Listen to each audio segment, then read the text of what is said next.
Merci, Monsieur le Président. Ma question s'adresse au Premier ministre.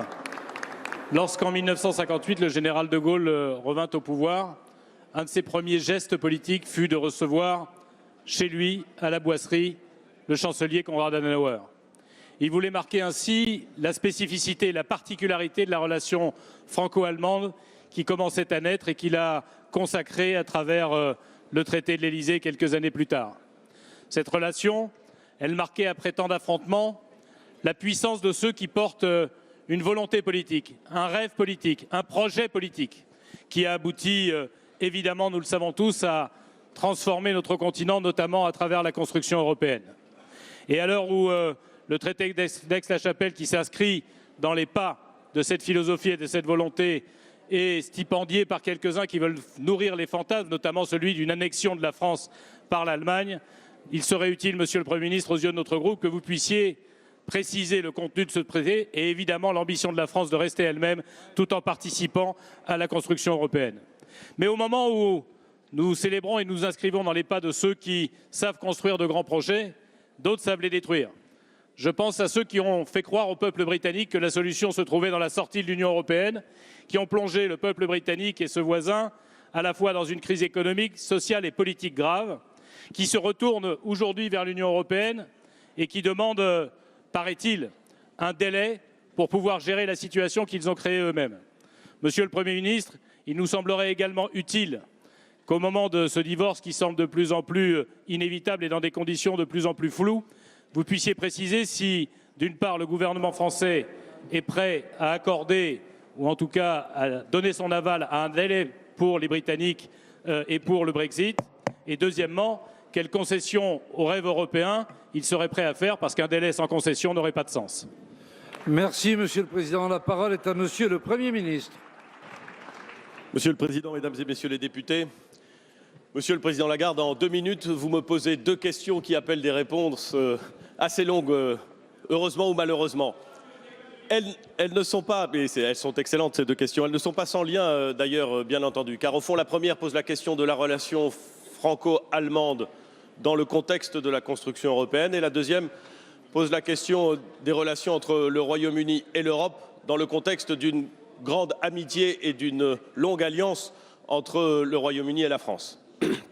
Sur la question du franco-allemand, vous l'avez dit au commencement de votre question et je vous rejoins complètement, le lien très particulier qui s'est forgé entre la France et l'Allemagne, qui est fait d'une proximité géographique, d'histoires entremêlées, de combats très rudes, mais aussi d'une formidable volonté de réconciliation portée et incarnée à la fois par le général de Gaulle et le chancelier Adenauer.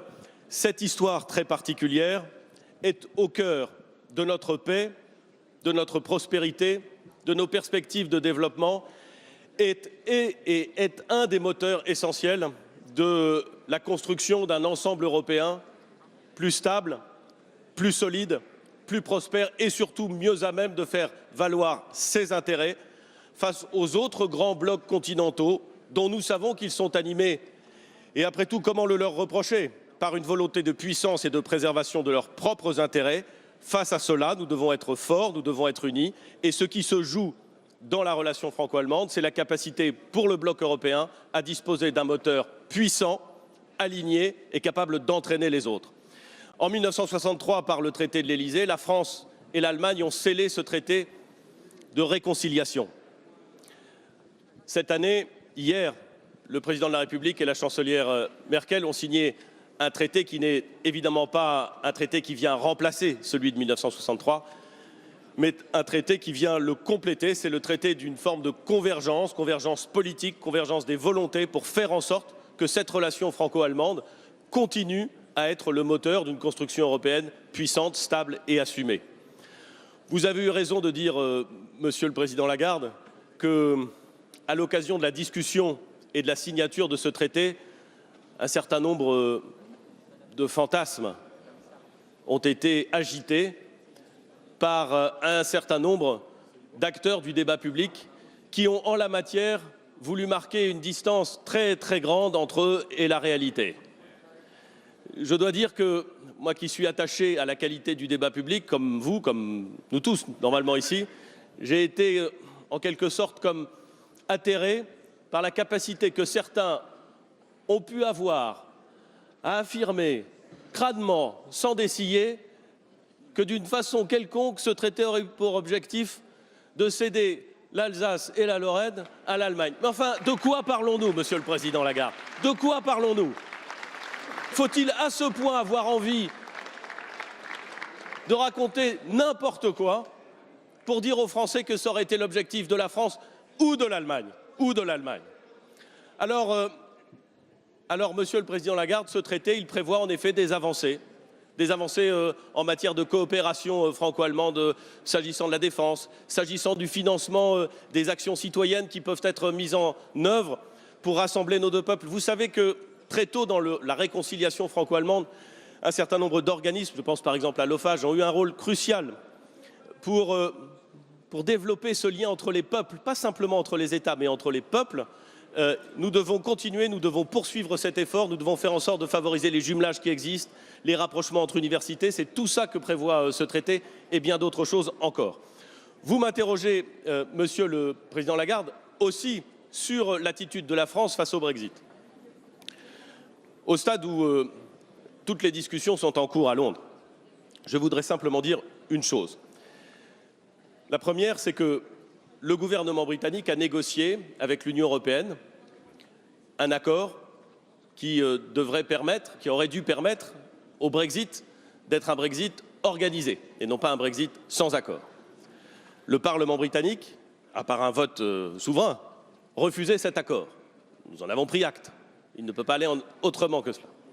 Nous nous sommes donc organisés, nous en France, pour faire en sorte que, dans l'hypothèse, et les diplomates ont une formule savoureuse, dans l'hypothèse de moins en moins improbable d'un Brexit sans accord, nous soyons prêts. Nous soyons prêts de façon à ce que la sécurité des personnes, la sécurité des transactions soit garantie dans l'hypothèse d'un Brexit sans accord. Nous soyons prêts de façon à ce que la gêne provoquée par cette décision soit, dans le confort quotidien, dans les flux commerciaux, la moins grande possible. Mais ne nous racontons pas d'histoire, Monsieur le Président, ne nous racontez pas d'histoire, Mesdames et Messieurs les députés. Sortir de l'Union européenne, désimbriquer l'économie britannique de l'ensemble européen, n'est pas une histoire neutre. Ça ne se fait pas sans mal. Ça crée forcément des difficultés, ça crée forcément des contraintes pour les Français et pour les Européens, et pour les Britanniques, bien plus encore. Notre objectif, c'est de faire en sorte de les limiter, mais nous ne les nions pas, elles existeront. Dernier point, peut-être, parce que je vois cette discussion fleurir, cette question du délai supplémentaire accordé aux Britanniques arrivera sur la table. Nous verrons si la demande est formulée. Je ne veux pas faire de politique fiction, Monsieur le Président. Ce que je dis simplement, c'est que l'Union européenne saura prendre une décision pour préserver le marché unique lorsque le Royaume-Uni saura nous dire ce qu'il souhaite. Et pour l'instant, ce que j'observe d'un point de vue politique, c'est qu'il y a beaucoup de majorités successives au Royaume-Uni pour nous dire ce qu'ils ne veulent pas et assez peu pour exprimer ce qui serait une demande claire. Merci, Monsieur le Premier ministre.